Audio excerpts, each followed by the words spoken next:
Visi turi svajonių namus, tai mes stovim prie mūsų šeimos svajonių namo.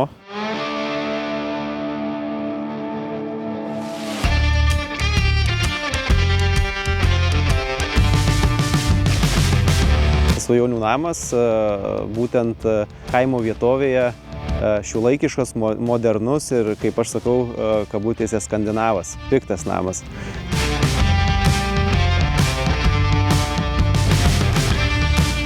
Rinkomės tarp skalūno ir fibrocemento plokštelių. Skalūnas pasirodė per sunkus. Plokšteles ėmėm dėl to, kad fasadas neturėtų tokių didelių apkrovų ir atrodo ilgamžiškiau jisai laikys.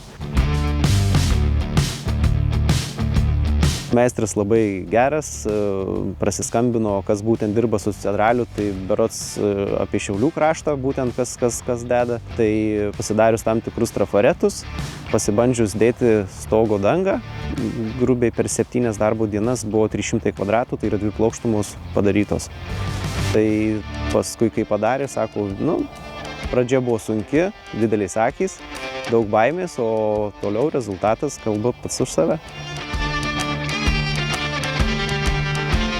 Kas labai man gražu, kaip užsidengė stogas, pasidarė sienos, kada šviečia saulė, yra debesuota, labai gražiai žaidžia namo fasadas.